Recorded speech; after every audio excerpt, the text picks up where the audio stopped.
What's going on, guys? Welcome to IPL Weekly. I am Big Time Brownie, coach of the Green Bay Yampers, and this week I am joined by Jared, the coach of the Hollywood Haluchas, and making his IPL Weekly debut this season, Steven of the Bayern Munchlax. How are you guys doing? Real well. How you doing? Doing good, feeling strong. I'm doing well. Thanks for asking me, Steven. You're very considerate, unlike Jared. Yeah. But as usual, we are going to detail all of last week's matches. We're going to preview this upcoming week's matches, and we just had a frenzy of transactions right before we recorded, and we will be talking about those as well. But last week was a very interesting week. First up on the schedule was the Granville Goomies taking on the Hollywood Haluchas. That actually wasn't first, but it's first on my screen, so we're going to go with it. The Hollywood Haluchas ended up winning 4-0, thanks to Turtonator getting 3 kills in that match. This is so powerful. And, Richie's inability to deal with setup with his Mons, really, became evident this week. We'll see if he makes any changes in the remaining 2.5 hours this week or going forward. But, it was a really fun match. Jared, the match pretty much went probably how you expected, except for maybe 1 or 2 hitches here and there, which I'll let you talk about. I'm alluding to failings. I see. I don't really know what you mean. I mean, my failings, no retreat against a Drifblim that I could only deal like 10% to was entirely intentional. Of course it was. Right, of course, and it really set me up for success in the end there. But other than that, was that sort of your strategy, just like hyper offense, break through his threats, set up, and win? Yeah, more or less. I mean, I knew that my top threats matched up pretty well against his top threats, so that was kind of comforting. And so then I was able to bring, I guess he had to spend so many resources preparing for my high tier offensive threats, right, that I could bring lower tier sweepers or setup mons that he might not have expected, and he just wouldn't have the tools to deal with them. So that was kind of my thought. And I just didn't like I did not like the Rotom Heat matchup. So kind of swapping Rotom Heat out for Turtonator just felt good in the moment. Wanted to throw down some Dracos, wanted to shell smash as many times as physically possible. Right. And it just seemed like it wasn't something that was prepared for. Also, there was a very clear moment that did absolutely go my way, where I believe that Richie predicted that I was going to bring a physical Aegislash. Right. And he set up acid armor on his Reuniclus. If my Aegislash had been physical, I might have been forced to swap against that Reuniclus, and then the game could have gone a completely different way.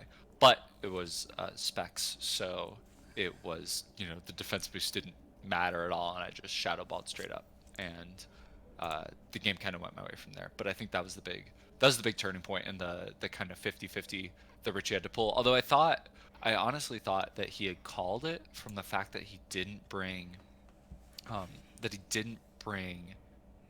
Avalug, which I know I have a number of other special threats that maybe kept Avalug out. But a physical Aegislash, even though it's a really strong mon, Avalug is still a nuisance to it. And I thought that maybe I was going to see that if he had predicted that I had a physical Aegislash, but then I didn't. So here we are. Yeah. Well, Richie opting for a little bit more speed this week. With Drifblim and Flapple.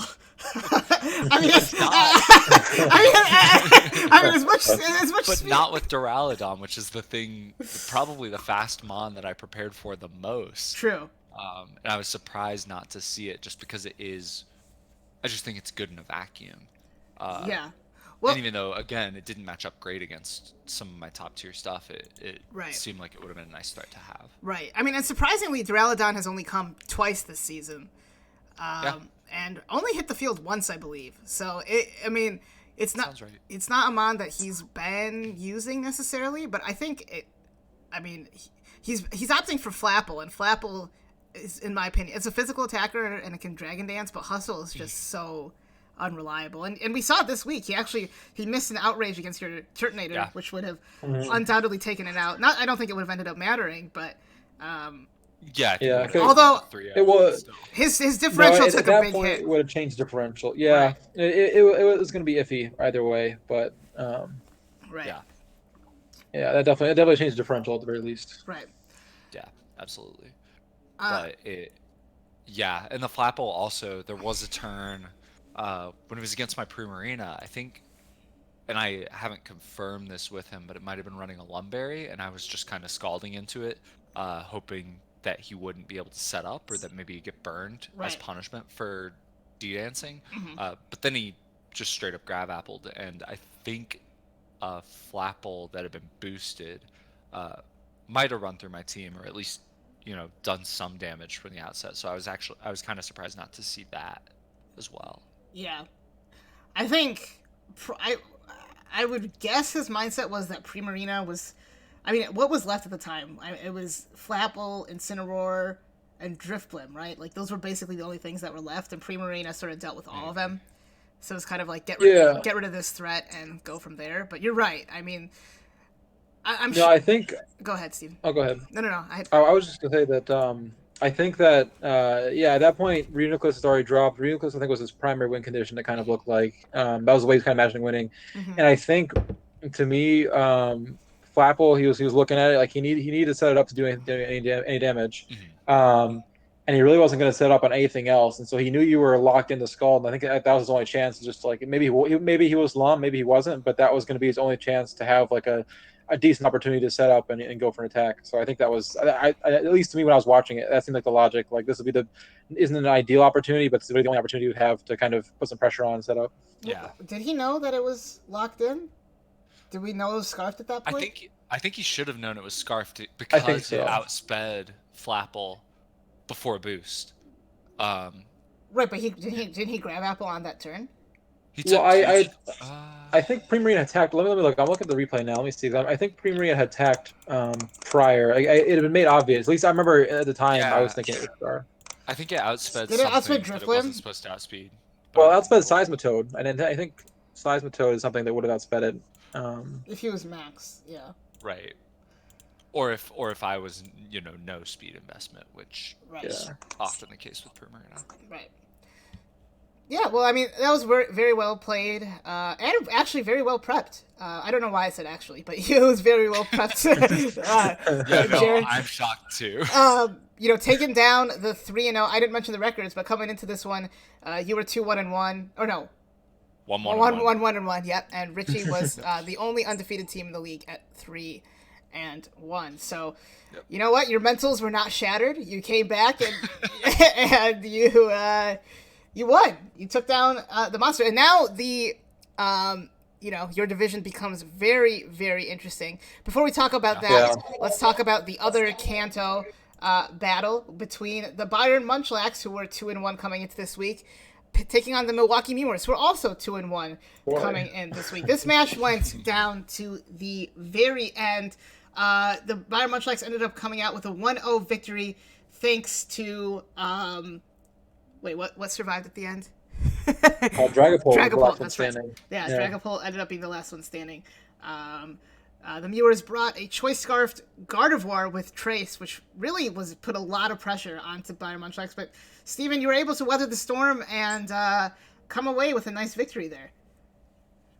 Yeah, this one was a really, really close one. I mean, there were just times like I think both of us gave up plays that we shouldn't have, and we just made the game closer and closer each time, and then it just kind of came down to the wire. And at the end of the day, I mean, it was like a hair's inch. Like it was like a coin flip basically on who was going to win. I'm very glad I brought a choice scarf Jolteon though. I think that turned out to be the right move because his Gardevoir did put a lot of pressure on me. It could hit everything, and once Corviknight was gone, Corviknight always ends up leaping too soon. Right. As soon as it's gone, like there's nothing really to stop Gardevoir. Right. That there were things I wasn't expecting him to do. Like wasn't expecting him to set up on my with Flygon on my Gardevoir and etc. But I mean, yeah, in general, it was a really tight, tense game. I think we were both kind of in the moment. We were both sort of like, we were playing like with our guts, then like making mistakes and kind of trying to correct for them in the game. And so it ended up being a really, really close game because of that. Right. Yeah. Right. Surfetch, Choice Bandit Surfetch made its debut. Surfetch in general made its debut. And it ended up being really important with its first impression, taking out the +2 Flygon, because without that, I think Flygon it was won. over. 100% over. Yeah. Yeah. So yeah. Surfetched 100% saved me here, so I'm super happy about that. I'm very pleased with Surfetched. Amy Acton saving the day again. That's right. Exactly. Yeah, and it did come down to a couple of 50-50 plays and predictions at the end that could have gone either way. Something that did happen early on was that Sahil actually missed a rock slide onto Scorch, which, I mean, I don't know if that would have ended up really mattering, but having Scrafty as an extra sack might have been nice. Yeah, and as you guys can maybe see on the screen, or just saw on the screen, Sahil also body pressed into a Ghost type with his Ferrothorn, which, he ended up losing Ferrothorn there. But, I mean, overall, I thought you guys both played really well in some really cool sets that,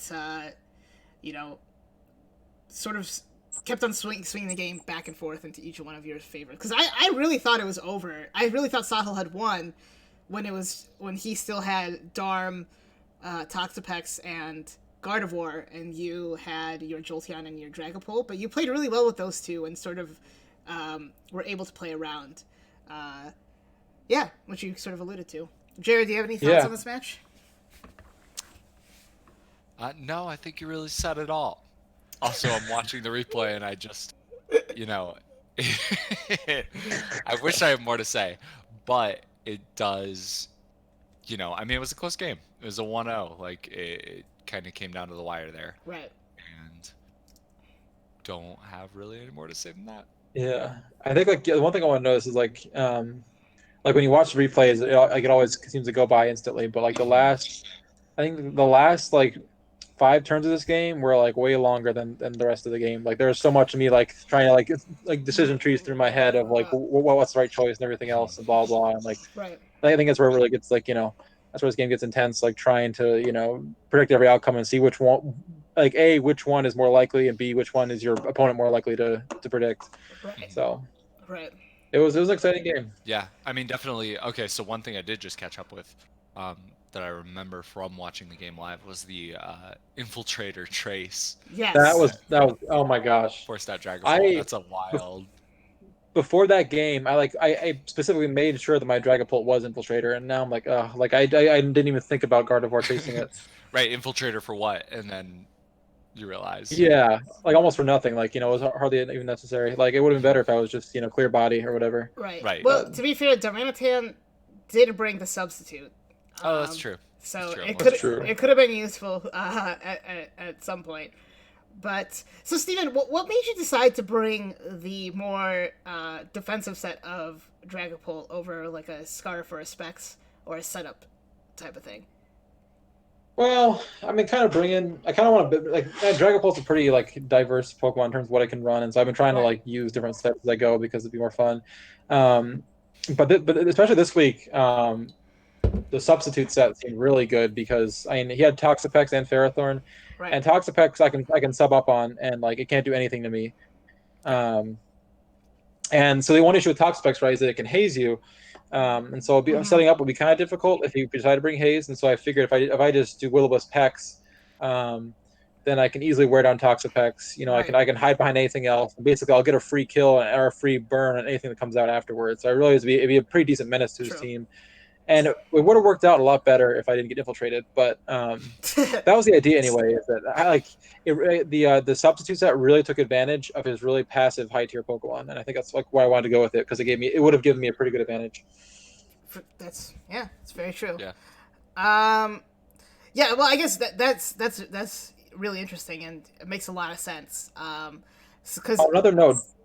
Sorry, Darmanitan is an incredibly huge threat. That thing is. Yeah. I don't remember being this serious last generation, but this generation Darmanitan is it bowls over everything. It's incredible. Right. Well, yeah, because there's very few things that can outspeed it.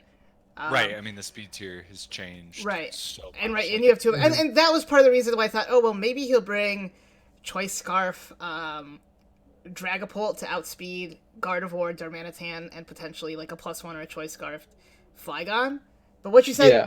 definitely makes sense. Like, Oh no, and I agree though. That's the thing is that you can make that argument like every week that right, Choice Scarf Dragapult is the way to go because it it'll always be outspeeds the everything. fastest. Right, But right. yeah, right. It's just a struggle with that and like wanting to do something different and everything else. So. Absolutely. So the Bayern Munchlax actually move into first place in the Kanto Conference at 3-1, and the Milwaukee Brewers fall to 2-2.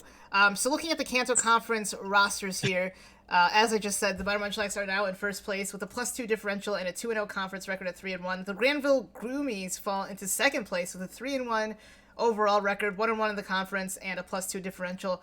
The Hollywood Haluchas actually have the highest differential, but are in third place at 2-1 with a 1-1 conference record and a +4 differential. And the Milwaukee Brewers are in last place at 2-2 with the 0-2 conference record and a differential of -2.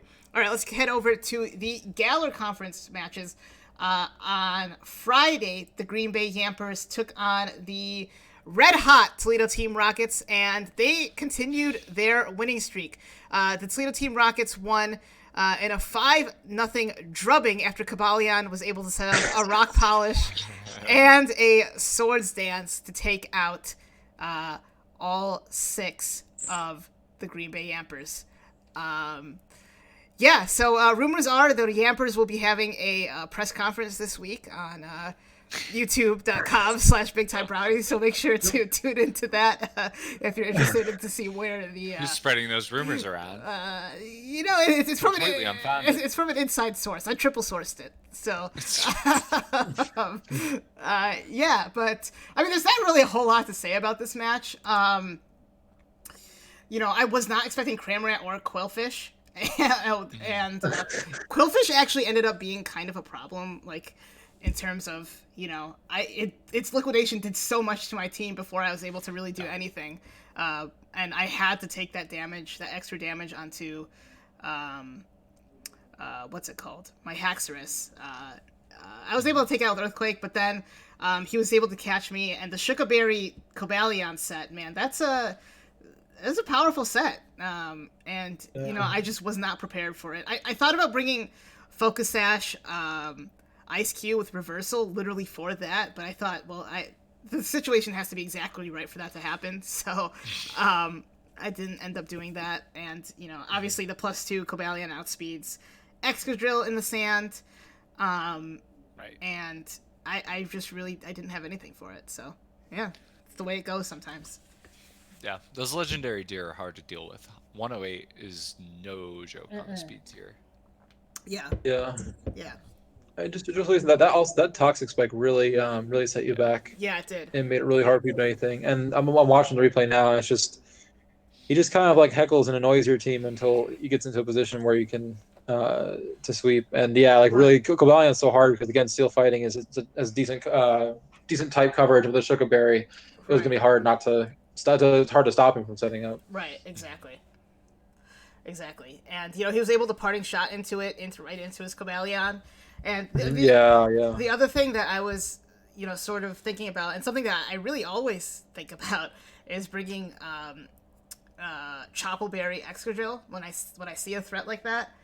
I would have been able to hard switch on that speed, but I mean you just never know. He was also Shukaberry, so like it would have been. Right.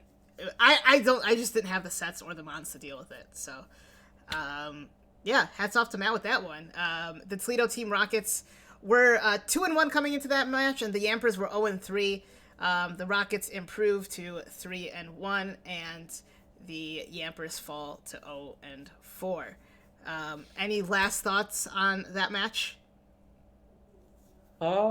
I just think it's just kind of a lesson with Matt's team, or so far the Toledo Team Rockets team, is that you can't, you really can't give them much space to breathe when you're playing them, because really they really thrive when you let the pressure, like Cobalion sets up or Necrozma sets up or anything like that, and you really have to play on edge and keep the pressure on constantly to keep things up. Like when Jared played, when the Hollywood Luchas played the Toledo Team Rockets, like you saw, there was a consistent presence of pressure, and that's really kind of required to kind of counter that kind of style of play. Absolutely. And if not, stuff like this happens. Absolutely. Yeah, Very, Yeah, very, got very some well scary said. setup on there. Moving on to the final match of the week and the other Galler Conference match, the London Lanterns took on the 1 and 2 London Lanterns take on the 0-2 and 1 Chicago Grambles, and also another pretty exciting match. The London Lanterns come out on top in a very close 2-0 victory to improve to 2 and 2, and the Chicago Grambles fall to 0-3 and 1. So I was unable to see this match. And I'm now just watching the replay. So if you guys, what did you guys think? I think one thing that we've obviously all seen, and one thing that, that needs to happen is that Akash has threats on his team, but he just needs to start setting up at the right time instead of right away, because he could have just taken out Vikavolt with a Oh a yeah, 100%. So yeah. Yeah, that's for one. I think Akash has a team that like it looks. It should be doing better like that than it is. I think it's like he really has all the elements to do really well, and it's just like little things like that are kind of holding him back. Right. Where he has the idea, like he can set up a pressure on people, but he doesn't know exactly when to do it, or it seems like there's sometimes that there's kind of miscommunication with that. But Right. and though the pieces are still there, his team is like super threatening, and I think there's still time for him to turn into a powerhouse. But yeah, like there's things like that, just kind of missed timing, are really setting him back. Right. And maybe the reluctance to switch when he could preserve a threat on his own team. Yeah. But really, he's played 3 close matches. This match came down to the end. The week 1 match against you, Steven, was, you were always sort of in control, but it was probably scarier than you anticipated. And then obviously, the draw. He very well well could have won. Something that I just noticed is he pain split it down his own Rodome onto Dust Noir, and those are things that'll just happen when you're not used to the meta and when you haven't battled for a long time. So, like you said, there's still time for him to improve going forward. Oh yeah, 100%. His team is incredibly scary on paper. Like, you look at it, it's pretty rough. Like even I was playing, like you said, like I was in control, but like he got a freeze here and there, and like it only takes a few things to like tip the scales in your favor when your team is well stacked. So right. And he's very aggressive with his setup, but he's not necessarily aggressive with his predictions, which I think could also help. So yeah. It's the other game you gotta play. Yeah, and I think he's brought the same 6 every week, right? He brought Noctowl against you. Right. He did bring Noctowl against. So yeah, every match that was completed though, yes, right. The same 6 Pokemon. Right, and I think I don't even know if, and I think it's been pretty similar sets, week to week. Yeah. So I think maybe mixing some of those up, even so much as like copying and pasting Smogon sets that are just different than the sets that he's been bringing, could surprise people in a way that I think his team has the power, to take him over the line. It's just a matter of like getting the surprises in at the right time, based on the past matches that he's played. Right. Dion, on the other hand, does improve to 2 and 2. The London Lanterns do. And that puts them in second place behind the Toledo Team Rockets in the conference. The Chicago Grambles are now in 3rd place, and the Yampers are in 4th place. But the Lanterns, if they beat the Yampers this week, the playoff situation is pretty much set in the Galler Conference at that point. So it's going to be a pivotal match, and we'll sort of get into those coming up. But any thoughts on Dion? And it seems like, I think we all would have expected Dion to maybe be 3 and 1 right now. But 2 and 2 it's good. And he's been playing well, pretty consistent from week to week. Who did he lose? He lost to the Goomies and to the Mewers, right? Yes. Yep, that's correct. I think so. Yeah. Okay, yeah. And well, that game was like, again, another incredibly close game that like was based off of rolls. Right. So yeah, I think Dion is doing as on par with what he always does. He's always a pretty consistent player and always brings interesting sets and typically plays pretty well. And so I think I wouldn't think things necessarily look bad for Dion as of yet. I think he's still obviously he won this week and he's doing pretty well. He doesn't Right. seem to be hasn't broken his stride at all. I think yeah, I say he's definitely still a playoff contender, and obviously Right. Well, it'll be interesting I because think yeah. Matt, the Team Rockets and the London Lanterns have not played yet, so they'll have the Week 7 and Week 10 doubleheader. Really? I mean, not really Okay. doubleheader, but they play twice down the stretch. So those will be very, very interesting battles, and will sort of determine the seeding, which actually is consequential. The first place team gets an extra free agency token, so could be consequential rather. For Dion, it would be actually. Well, that could be interesting because they couldn't end up playing each other 3 times straight then, right? Yeah, pretty much. Yeah, 3 times in Yeah, 5 that would make for a very, very intense series. Yeah, it would. I mean, having an additional free agency token in a like with our playoffs being limited in the number of teams that'll be present, Yeah, absolutely. you really could make switches, Yeah, like specific switches now that you won't have to worry about half the teams in the league. right. You know, and that would be interesting to see if someone makes good use of that seeding to Right. change the roster in an effective Yeah. way. Right. All right, so moving on to next week. Before we do that, though, we did have 3 teams, speaking of free agency tokens, making switches this week. The Milwaukee Mirrors kicked it off, making 4 changes, dropping Toxapex, Gardevoir, Mr. Mime, and Meowstic, 3 psychic types, for Vanillux, Chinchino, Golisopod, and Mew. The Mewers mascot is back in Milwaukee, ready to rep the Mewers. Oh yeah. The Bayer Munchlax also dropped Garbodor for Lantern this week, and the I almost called you the Stonemans. The Hollywood the Hollywood Whoa, Howlers. doxing me, bro. Yeah, sorry. I'm sorry. The Hollywood. I'll bleep that out. Get them posts. Yeah, the Hollywood Haluchas dropped Vileplume, Vespiquen, and Subat, and pick up Torkoal, Leafeon, and Shiftry. So bringing some sun to the team. So first, let's talk about the Milwaukee Mirrors really quick Oh, go too. ahead. I believe the London Lanterns made an exchange too, didn't they? They exchanged Oh, you're right. Colossal for Piloswine. That was actually the first one, yeah. So the London Lanterns dropped Colossal for Piloswine. Thank you for that, Steven. So 4 teams making changes. And wait, hello. Whoa. Appleton dropped for Kofagrigus. Oh my my god! God. It's Team Rocket. Yeah, okay. Oh wow. Alright. So 5. Big. 5. The majority of the teams in the league have made roster changes this week. Right, and I'm sure if I could, I would. But 5. You've got 2 hours, coward. No, I don't have any tokens. Oh, what? Forgot about that. Yeah, so the Toledo Team Rockets drop Appleton for Kofagrigus. So the Mewers use up all their free agency tokens. So let's start there, because that probably is the most significant amount of changes this week. Toxapex goes out. Mr. Mime, Meowstic, never saw the field, but the Gardevoir was pretty integral to him, picking up 4 kills during its time with the Mewers. You guys surprised to see that go?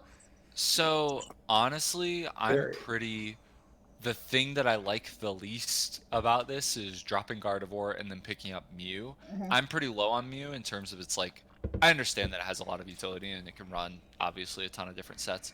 But in terms of, like, what its attacking power is, it overlaps with Gardevoir in such a way that I feel like he could have kept Gardevoir and then picked up a different, like, OUA threat that would have rounded out his team more effectively. And so, but I've never been super high on Mew, so that's kind of that's partially me thing. I think So I would say I think use of it, but Mew's got like a few more tools this generation. It gets spikes and toxic spikes, and it gets Dragon Dance and all kinds of different fun things. it's a good D-Dance. Yeah. It's so It does get Dragon Dance, yeah, believe it or not. It does get Dragon Dance now, and it is a defogger, which I think a potential defogger, which I think he could have used. And you know, it's a Pokemon that can be anything, like we sort of alluded to. And this generation, like, putting no speed investment still makes it faster than like half the Pokemon. That's true. So Speed tier is a lot better here. right, I think it could be incredibly useful. I just realized Gardevoir is still on his page, so I'll have to click that. I'll have to switch that. Highlighted there. What mon's missing? I'll figure it out. Vanillux is missing. Oh, Vanillux is but yeah, I think Mew was or Gardevoir was surprising for me that he dropped. He's been trying to get rid of it for a couple weeks now, but it seems like every week he's brought it, it's pulled a ton of weight. And it surprised me that he would kind of get rid of his only fairy type, because I think that's a pretty significant advantage. But I mean, I guess he knows Mew's been reliable for him. He enjoys using it, and so I'm sure it'll bring him some success. But who knows? Like, it's going to be obviously there's a long time before the playoff in the Kanto division is decided. But right. I can't help but think that losing the fairy type is going to be not too positive for him. But, yeah, and I can't look at our tier 1 list and not see, Cinderace, Dracovish, Como-O. Dude, I was Weavile, pushing Hydreigon, so hard for Como-O. I was saying, like, that thing is so good. Yeah, I mean, he does have Darmanitan. And I think, like, a lot of those things are just very similar in role to Darmanitan. And I think if he was dropping one of his defensive Pokemon, he wanted something that could also be defensive and offensive at the same time. But yeah, no, I mean, I totally understand it. I know he was thinking about picking up Terrakion. And, I think his initial plan actually was to get Sylveon and pick up a tier 2 and get more tier 3s. But he ended up going a different route. So, I don't know. I'm actually really... So, in one of the leagues I'm in, Mew actually got instabanned before it was even able to be drafted. Which is Mew? Yeah. Oh, wow. And it's just... I think it's a lot better than it used to be. And I think, obviously, once he made the decision to get Mew, it was hard to also keep Gardevoir. That being said, I definitely agree. Like, losing the fairy type is rough. Like, that is fairy type is so good. And it's not like they have terrible matchups against his own conference. I mean, obviously you have Aegislash. I mean, look, I'm excited for my Turtonator to sweep his team. Don't get me wrong. But looking at the other Pokemon that he picked up, Vanillux, I think, is actually a really interesting pickup, because obviously that's just sort of an Aurora Veiler that can set up with its Snow Warning, and also has a pretty high special attack stat, so can Blizzard and do a lot of damage to things. Cinccino, I don't think I've ever seen Cinccino used, but another super fast Pokemon with 115 speed. It has decent attack in 95, and has Technician and Skill Link, so it can Bullet Seed, and Tail Slap and Rock Blast and all that kind of stuff. It wants to use that. It does get Play Rough and Gunk Shot, so really interesting pickup. And then Golisopod. I mean, I love Golisopod. I do too, honestly. Golisopod, in my opinion, is such a good Pokemon. It has an incredible attack stat at 125. It has 140 defense, 90 speed F, and it has 75 HP. Obviously, it has, terrible speed, and it also might be the worst ability outside of Truant in the game, or Defeatist. I would say Defeatist or Truant are probably up there. Yeah. But, I mean, despite its lack of speed, it does get Aqua Jet, First Impression, and Sucker Punch. And then it can, Liquidation, Leech Life, Close Combat. Yeah, I mean, that's the whole thing, right? You can just run priority with it, and then you don't have to worry about its crap speed. Yeah. And you can just deal with its really good attack and its priority with probably special effective. Right. And you could just run a speedy Golisopod against Richie and still outspeed everything, so... Plus, it's got heavy-duty boots, so it can avoid getting switched out from Stealth Rock, and the fact that rocks are just almost gone from our competitive play, like this whole season. There's a lot of reasons why Golisopod has gotten a lot better, and I think it's going to serve him well. And it looks over his team in general. He's kind of mixed it around, and the way I'm looking at it, I think I don't know. To me, it seems like we can expect Sahil to bring the most, some of the most diverse set of teams because he looks like he kind of has to draw on the depth of his team to build one. Right. Like everything looks very volatile on his team. It seems like he seems like he could bring a new six every week, Right. which is kind of fun. Yeah. Yeah. Yeah. Yeah. Yeah. I think the allure of Mew was too much. Yeah. And I'm sure he'll use it well too. Right. But, yeah. Right. It's true. It's true. If anyone was going to have Mew, the person that's used it in almost every season possible, right, should be that person. Mhm. So right. I'm sure we'll see some fun stuff. Chinchino, also an underrated aspect about it is its ghost immunity, which is very prevalent. Ghost is very prevalent in the Kanto Conference and the league as a whole. So, That's true. Yeah. Yeah. Let me Shadow Ball freely. Come on. Exactly. You can just steel beam it. Right. Steel Beam. Ever turn. But yeah, I mean, he does add a lot more type diversity to his team. But he does sacrifice that fairy type. So. It's true. I mean, looking at the roster without thinking about the switches he had to make to get there, I like it better overall than I did last week. But I think that there are switches that I would have made differently personally, but I think he's in a good spot right now, and I think that it's got the power to take advantage of matchups. So it'll be interesting. Well, talking about the switches you would have made, let's talk about what the Hollywood Haluchas did this week. So the Hollywood Haluchas, as we said, dropped Vileplume, Vespiquen, and Swoobat for Torkoal, Leafeon, and Shiftry. So opting for Sun, Torkoal obviously is a Sunsetter, and then Leafeon and Shiftry both get Chlorophyll. Vespiquen and Swoobat never hit the field for the Hollywood Haluchas. Nope. Vileplume, though, was an underrated threat, actually. So... Vileplume, I have mixed feelings about Vileplume. Vileplume has the capability to be a really solid wall against the right teams, but also against the wrong Pokemon at the wrong time. Like, if I screw up with Vileplume, it's just setup bait. It can't do anything against certain Pokemon. Fair. And I think I saw that in the, 4 turns of the draw that I played, where Toxicroak was able to just, do whatever the hell it wanted against Vileplume, and I don't think that the utility of Vileplume was worth the potential risk of bringing it and switching it in at the wrong time. So what I opted for was Vileplume's really the only big hit. Like we said, the other 2 mons did never hit the field, and now I have the option to either bring a really balanced 6, which are really just, I mean, if you even look at my first 6 with Asia/Primarina, Rotom Heat, Failing Scriptsnarl, Espeon, like, you could just bring that straight up, or you could swap in some of those last 4 mons and make some kind of hybrid Sun team that could potentially catch someone unawares if they were preparing for one and got the other. Yeah. So I think it just gives me more utility. And you now do have a Stealth Rocker now as well, which is interesting. Good times.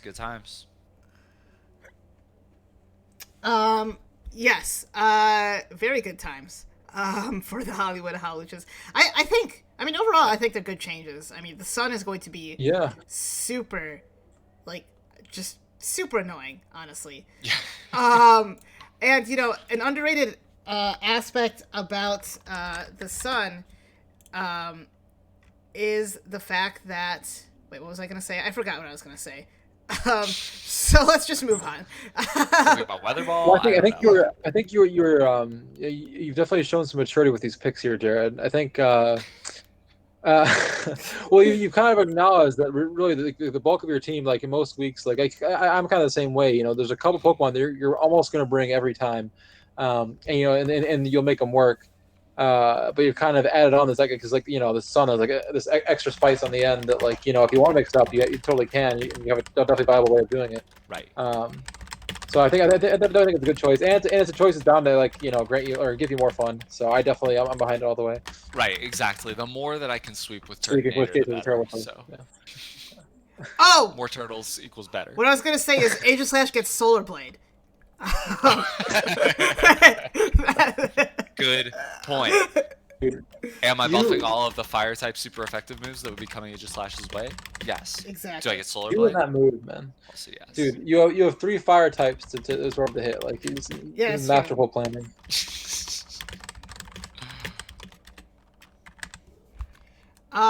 Moving Yeah. on to more transactions. The Bayern Munchlax drop the Garbodor, their Garbodor, for Lantern. So, Steven, why don't you talk about your move there? Yeah, I mean, this was sort of difficult. It was kind of hard, but I guess when the pressure was on, I kind of thought that's what I wanted to do. I picked Garbodor up initially just because it had spikes, it had toxic spikes. It was a poison type. You know, it had a lot of good things on paper going for it, but then and 4 weeks have gone by, and I really haven't incorporated it. I haven't had any reason to use it. I mean, like, I've really only used like 7 of my Pokemon so far.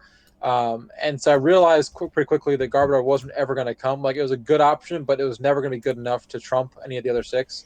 Fair enough. And I had been whining for a while that I wanted a water type. And this seemed like a good opportunity to pick one up. I initially wanted Lantern. I was thinking about it, but Dion had picked up Lantern in the draft. But they dropped it a couple weeks back, and so I've been looking at it ever since. And I think it does do a couple positive things for me. I mean, it doesn't really change the resistances or weaknesses of my team, but it does add in a nice water type. A couple like it's got water absorb and volt absorb. So I think for the right weeks, it can definitely come in handy. So I think it was worth doing. And plus, I just really like Lantern as a Pokemon, so I'm very happy to have it on my team. I mean, it's a pretty good Pokemon, and it gives you another potential electric community to go along with the 3 that you already have. Yeah. Or obviously the water immunity, which helps with Centiskorch and Hippowdon. So, yeah, I mean, I think that's definitely a Pokemon that we could see for you. I think yeah, one thing I mentioned, I think it's kind of I want to echo Jared's statement earlier about Vileplume. I 100% agree that it's one of those Pokemon that when it works, it really works, and it's really annoying, and it just shuts your opponent down. But when it doesn't, it gets you in a ton of trouble. Right. And I think Lantern might end up being like that. So in the same way, it's going to be niche useful in some ways, but yeah, it has a lot of good perks. So yeah. Somehow Delibird's still on the Bayern Munchlax roster. For now. They're holding down a spot. 4 weeks into the season. Go ahead. I promise you this: if I don't make any more, if I have no more like intelligent changes to make, then the Delibird will become a Munchlax like overnight. Don't worry. Please do that. That's a playoff trade. That's what you use that free agency. Right. For. Right, exactly. Please bring it against someone in Belly Drum and just kill them. See, you laugh at it, but the thing is, like I said before, but Munchlax when Eviolite can take a physical moves better than Chansey can. That's all I'm saying. Jesus, I mean that makes sense, but Chansey also has 5 defense. Anyway. Okay, moving on to the other 2 teams. The London Lanterns. I'm like having a stroke right now. I can't speak anymore. Drop their Colossal. Sorry? Hello? Oh. Colossal for Pilliswine. Okay. I'm gonna start over right there. Yes, the London Lanterns drop Colossal for Piloswine, or is it Piloswine? How do you pronounce that? I pronounce it Pilliswine, but I call it Piloswine. Never hear people talk about Pokemon in real life, so I just like... assume I'm right. Well, that's like Rayquaza. Some people call it Rayquaza. Like Rayquaza is the correct. No, that's stupid. Rayquaza is the correct pronunciation. That's foul. All right, well, we'll have that discussion another time. Right. Anyway, but Quasars.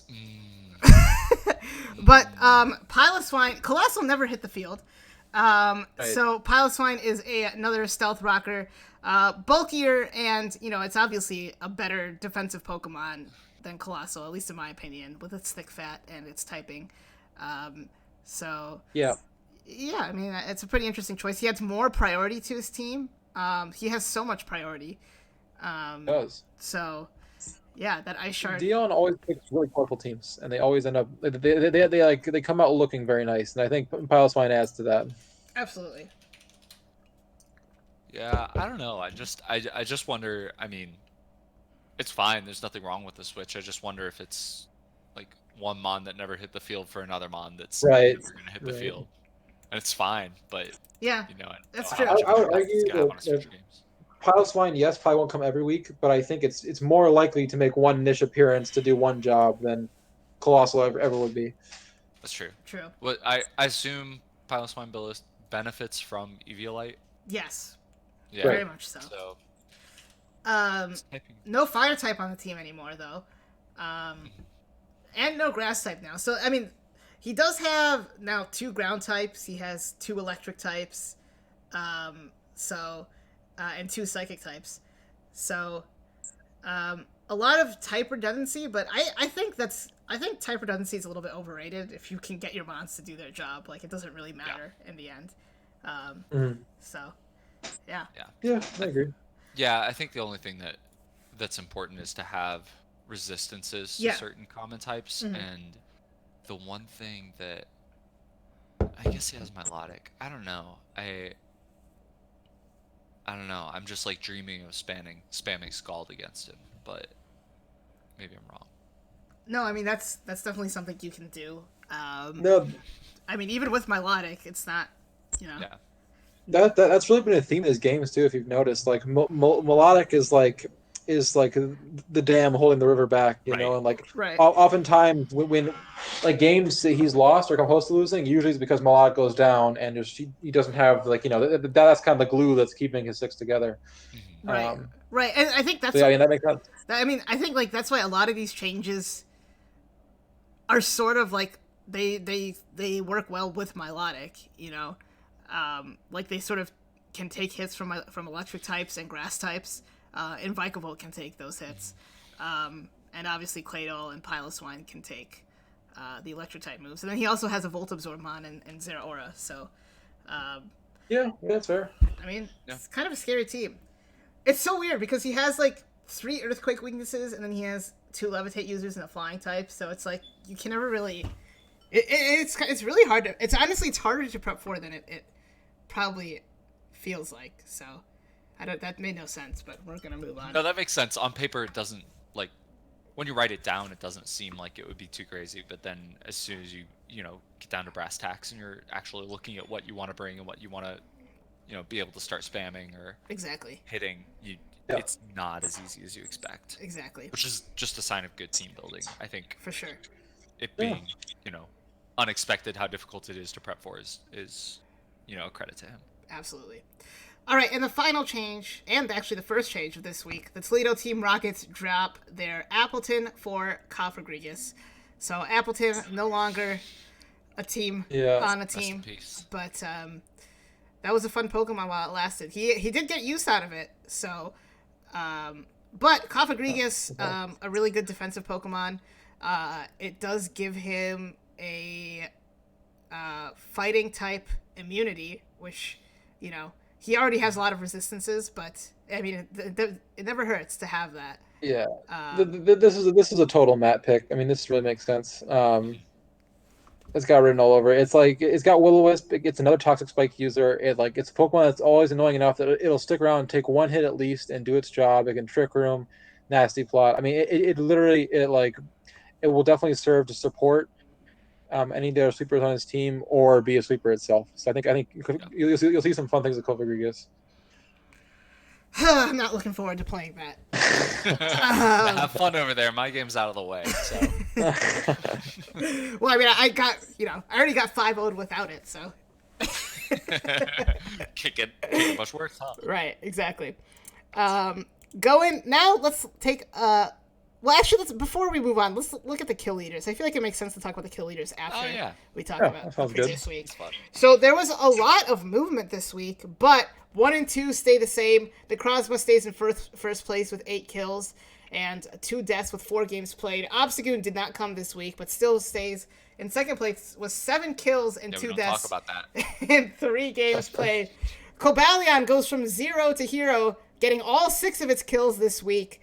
And now has 6 kills in 3 games. Zeraora is tied with 6 kills in 4 games with 3 deaths. Then we have a whole bunch of Pokemon with 5. Avalugg, Sigilyph, Darmanitan, and Flygon all have 5 kills. Avalugg leads the way with only 2 deaths in 3 games played. And then Jolteon, Aegislash, and Dragapult round out the top 11 because they all have 4 kills and 1 death. Aegislash and Jolteon have only played 3 games, whereas Dragapult has played 4. But Aegislash does have a passive kill, which, I don't know if anyone really would have expected that.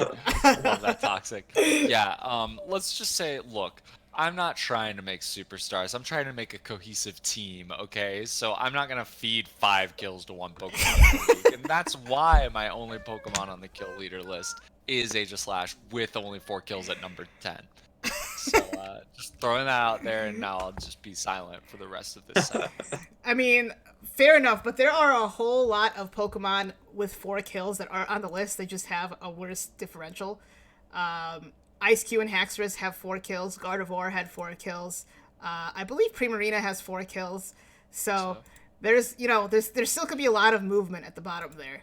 For sure. Kyurem also has 4 kills as well. So, yeah, but what stands out to you guys about the kill leader? I think it's sort of evened out, and we're like, okay, the top, I mean, like, the Krosma's there, Zeraora's there. Those are probably the 2 we predicted to be at the top, if we go back and listen.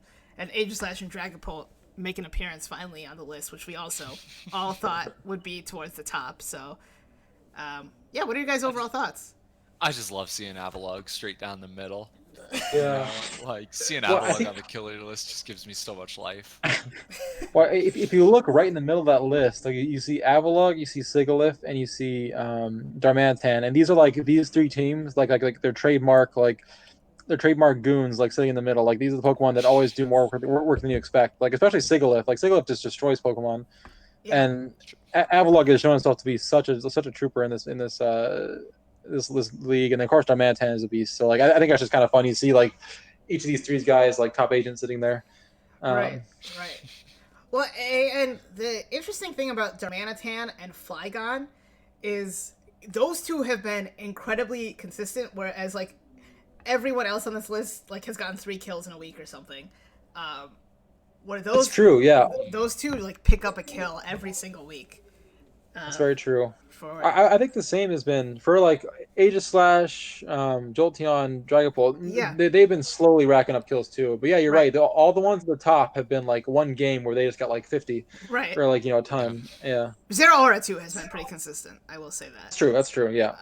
So, yeah, those are the kill lists. So let's turn to the Week 5 matchup. First up on our list here.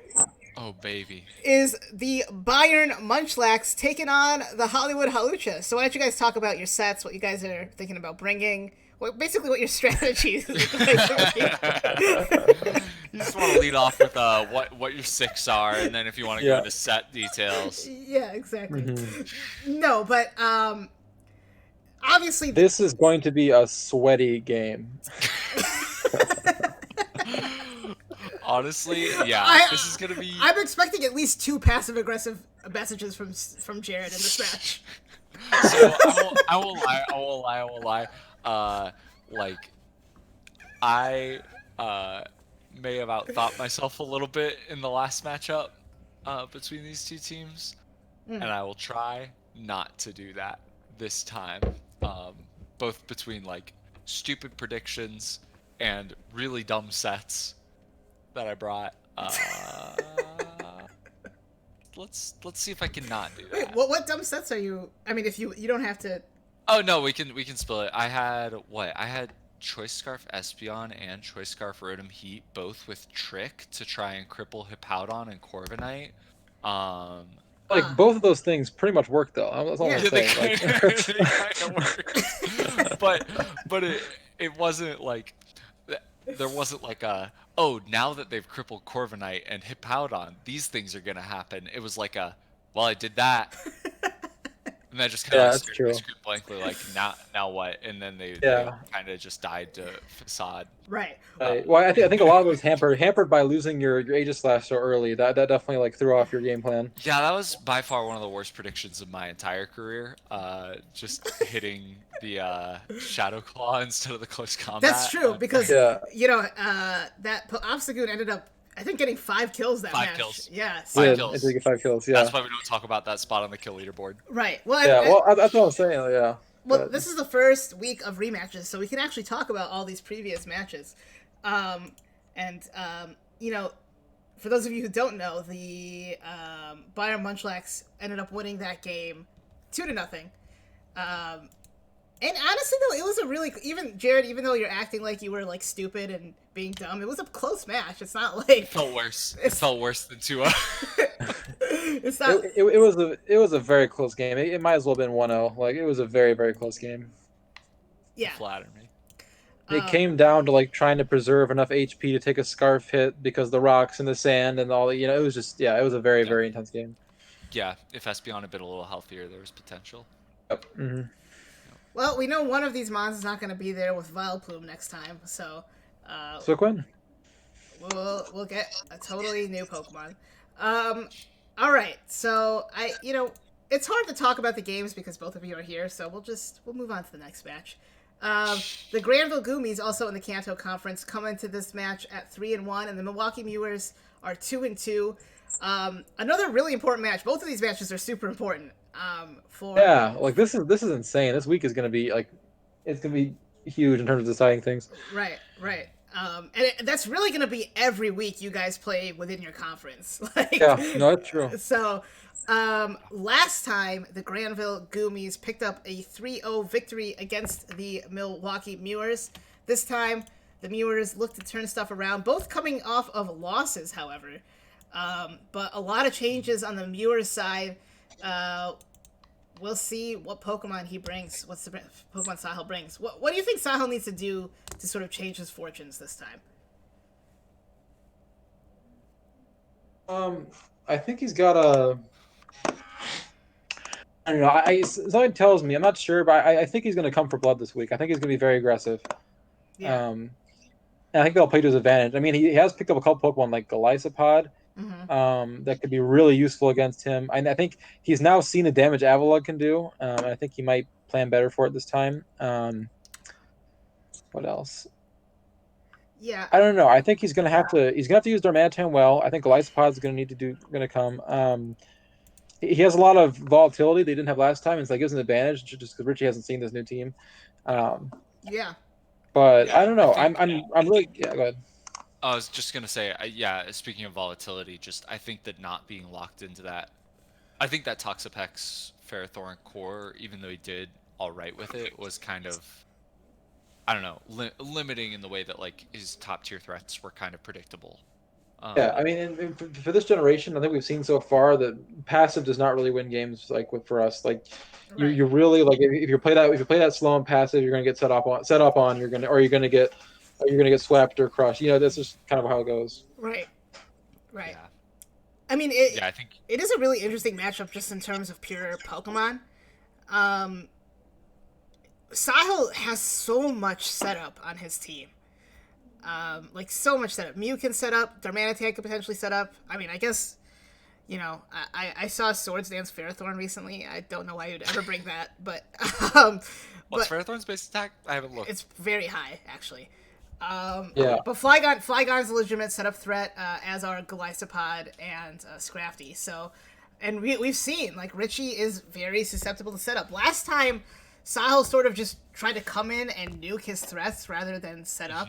And like that just doesn't work against Richie, and everything got whittled down between rocks and all the damage they were taking. So, yeah. What about on Richie's end? What does Richie need to do to repeat his fortunes from last time? Ferrothorn has 94 attack, by the way. Yeah, 94 plus the Swords Dance is no. Yeah, it's higher than No Virizion. laughing matter. Yeah, of course they can just switch in anything with a fire coverage move and nuke you, but it's a nice thought. That's true. Hard to set up with Ferrothorn. But let's see.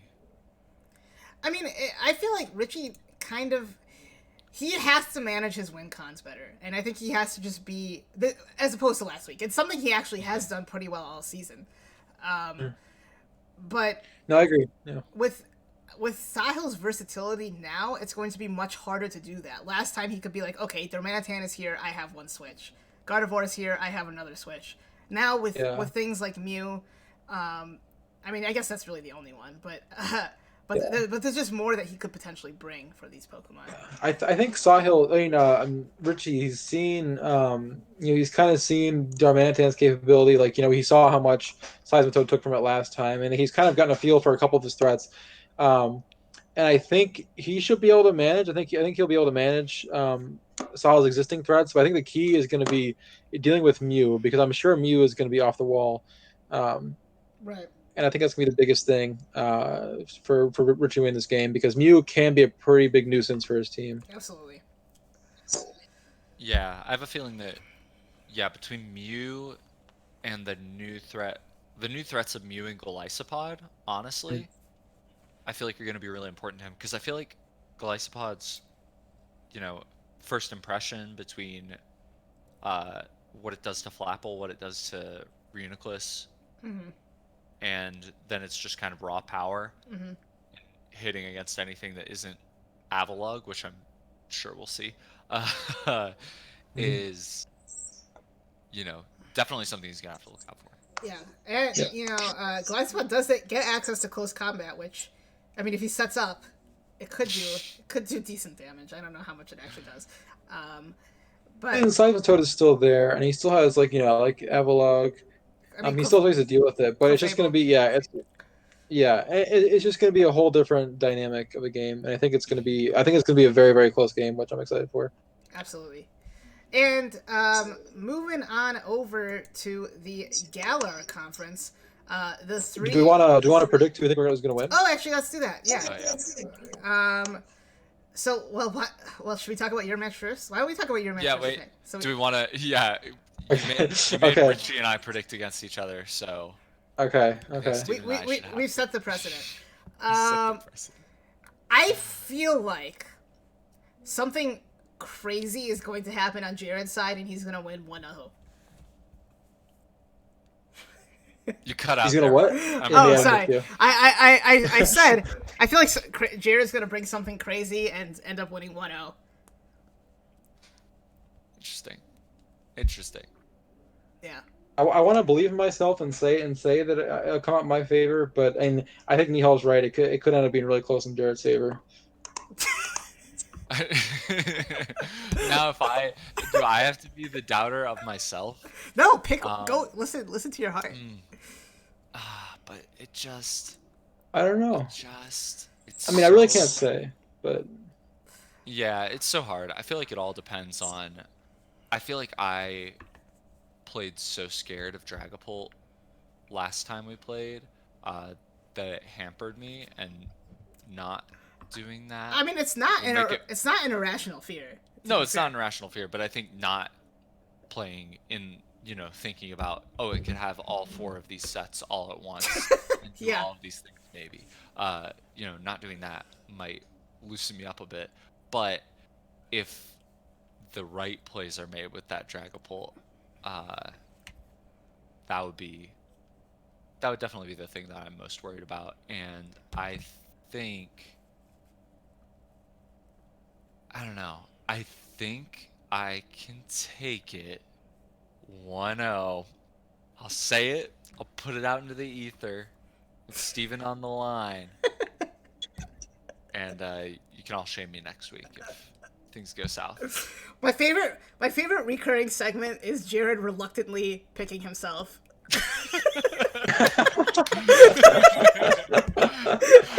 Last week I picked me 4 over Richie, and I was right. God damn it. All right, let's talk about. Well, we've seen each other play, and we kind of know what we've used before, and it's just gonna be, I don't know, it's gonna be a very, very meta on meta game. Oh yeah, it's gonna be so close, and thinking about what the other one's gonna be thinking about. Yep. Right. All right, so the Mewers and the Goomies. I'll start off with my prediction. I think Sahil is actually going to take this one. I think he's going to win 2 or 3-0. I'll go 2-0 in this one. And I think it's going to force Richie to take a look at his team and maybe make 1 or 2 changes just to add some speed. But yeah, that's my prediction.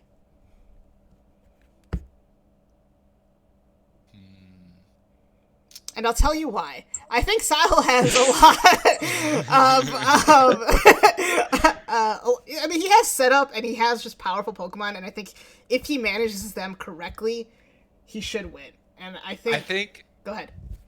I think played correctly, Sahil has a good chance to win. I also have this like weird like tick in the back of my brain saying that Avalugg is gonna run train again this week. Ooh. And I don't know, I can like smell this, and I think Richie's gonna take it 2-0. Nice.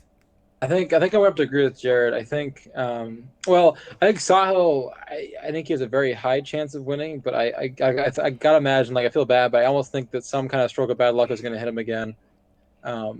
That's true. The Pokemon Power Index has right. gives the Gummies a slight edge. He's gonna counter another Icicle Spear. We all know it. Yeah, on its way. No, but I think this one's really going to be really hard, tough to handle because I think it's an almost even matchup. Both of them coming in, I think it's going to be close. For whatever reason, I'm thinking Richie's going to pull it out, but I could be very wrong. Who knows? They have similarly colorful teams. It's impossible to say. That's true. Although Richie sort of has some sort of color coordination. It's like hard to describe. Yeah, It's like a luminescence type. Like are quality. You looking at it? Yeah. Because look, Clefable Mew, Reuniclus Ferrothorn, Oh, Flygon, Darmanitan Incineroar,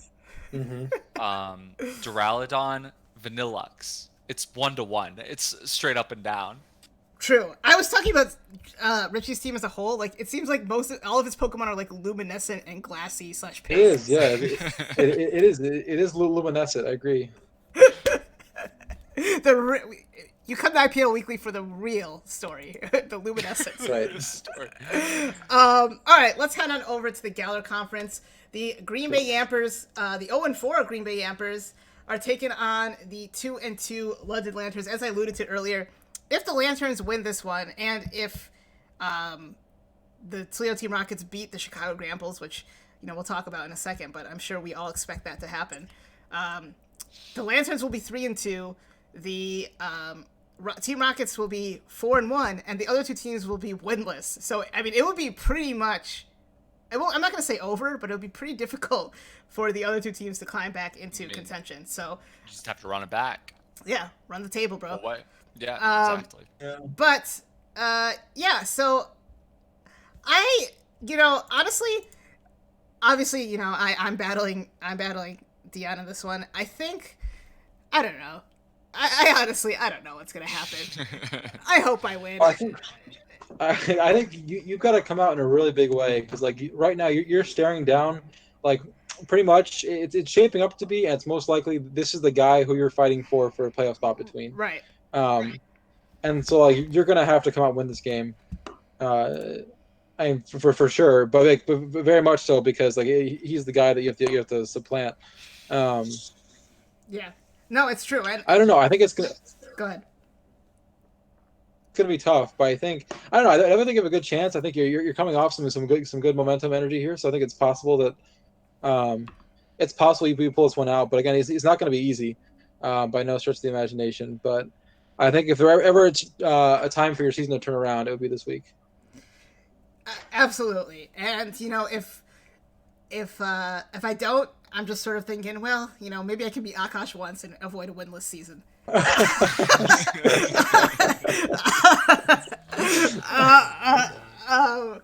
but last time it was a close match. It was a 1-0 victory to the London Lanterns. I think I missed a Will-O-Wisp on Zeraora really early on, and like the rest of that match, I was just really scared of Zeraora. If I can neutralize Zeraora, I think I have the Pokemon to win. And Haxorus has been great ever since I picked it up, and it's pretty much great every week, and I think it can do work this week if I decide to bring it. Well, and you are bringing, like, you've had several free agency changes since this last game, and so you're bringing a lot of new. You've had a lot more experience with this new team than he has with it. But again, I think a big thing melodic will be the thing stopping you. So that's going to be something you deal with, because it really puts a stop to a lot of your team, a lot of like your physical sweepers. Right. And so that'll be key: neutralizing Zero Aura, and then getting melodic out of the way. Right. And again, he has so much priority, which is, I mean, that's hard for Excadrill to deal with. So, yeah, we'll see how it goes. I'm gonna take Dion in a 2-0 victory. Confidence, I like it. I'm picking Dion 2-0. Okay. Okay, I see how it is. Just had to rain on that a little bit. No, I think this is going to be a hard matchup, though. No, I mean, Dion's a really good battler, and he has a great team. So, like, he absolutely could and probably should win. So, I would say should. I wouldn't say should. I mean, I think any given week, anyone can beat anyone else if they put in the requisite effort. Oh, see, any given Sunday. Yeah, you're talking about me like I'm the Browns. Like you're the like I'm the Browns. Any Sunday, man, you never know. Sunday, you never know. These are professional football players. Yes, goddammit. Exactly. Paid to play the game. No, but you're right. Like, I definitely can win it. Yeah. It was a 1-0 game last time. But it's kind of like the way that we joked about the way that we talk about Steven, like, oh, it's going to be so hard for you to win this battle. Like, how are you possibly going to defeat Steven? Right. And he's right here. He's a person. He's got vocal cords and shit. I don't know. I have dreams. And he's got dreams. And you can crush them just as easily as he can crush yours. So it's, I think it's just a matter of, like, if you outthink the other person before you come onto the field, I think you can definitely get it. And I mean, even there's so many hacks at everything. Like, I just don't think any game should ever be chalked up as a lost cause. No. And I think you definitely have the tools to eke it out. I just know what I've seen Dion do with his Pokemon, and that's the only reason that I would absolutely because I think the one thing is I do know the threat of Sigilyph now, so at least that thing won't be surprising. That's true. That's a sleeper. Like, if you aren't ready, that thing will just rock you. So I think what's going to be, I think for at least half, if not more of the game, it's going to look like Nihal's going to lose. But I think you'll pull it out at the very end. I think I'm going to be watching this game, and I'm going to be convinced halfway through that he's lost. And then he's going to pull it out. I think that's how it's going to go. Maybe like 2-3-0. That's what we Katars thrive on. Family motto. Throw away Pokemon early and come back and win. Throw away our win cons and somehow still just tear it out. Yeah, exactly. It ain't much, but sounds work. Yeah. No, that's actually very much how I battle. So, Steven, you definitely hit on something there. The final match of the week are the 3-1 Toledo Team Rockets taking on the 0-3-1 Chicago Grand Bulls. So, I think, obviously the easy thing to say is Matt's going to win, but what does Akash need to do to win this week? I think he has all the tools to do so. Mm-hmm. Personally, I think his team is all there, and if he puts a little effort into it, I think he can win. It's just going to be difficult because, again, all the tricks Matt can pull. For sure. Pull out several different ways if he tries to sword stance up. But I mean, just the constant pressure, I think, is what's going to take. It's going to take a couple sword stances and a couple attacking before swords dancing, and maybe holding off on a super effective attack on Necrozma. Right. Well, something you were talking about earlier is putting pressure on Matt, and Akash's team can certainly do that. So, I mean, last time the Toledo Team Rockets won turn 1, setting up with Necrozma, ended up 6-0ing. Mm-hmm. I would not expect that to happen this time. I would hope not. Turn 1 setup is Necrozma is just a bad feeling. For sure. Lord, that is a bad feeling. It's like, I guess two things are dying. Yeah, I think. I mean, I'm still taking Matt in this one. I'm gonna take it 4-0. Yeah, I think there's potential for Keldeo to kind of pop off in this matchup. Against the things that aren't Necrozma or Toxtricity. Right. And I think if that Mon is used well, then the rest can kind of just like follow that lead and clear things out from there. But I think it depends on some smart switching and smart play. Absolutely. Yep. So Yeah, I think it's. Go ahead, Steven. Well, yeah, I think it's going to take a combination of the right Pokemon and the right plays. I think at the end of the day, I think Matt probably still win, maybe 4-0. But I don't discount the probability that Akash can pull it out on the right day with the right weather. With the right sword stance. Any given weekend. Well, it definitely and you saw how close he came to beating both me and Jared, so I think totally pretty possible. Yeah, I mean, for all intents and purposes, he did beat Jared, so. Yeah, I mean, let's be real. That Toxic Kirk was about to give you the business. So, but let's forget about that. Yeah, no, but Jared, what's your pick? Are you gonna pick Matt as well? I think I'm still gonna pick Matt, and I feel I agree with Steven's 4-0, but I think that this, I guess, unless I feel like I don't count your game against Dion as an upset, just because I know that you prepare a lot, and I don't know how much time Akash puts in, to be perfectly honest. So I would say that this is my upset to watch of the week, is if Akash decides to get real. If he decides to bring the heat. I mean, people are asking, does he care enough about Pokemon? Does he care enough about Pokemon? The team owners are asking. Yeah.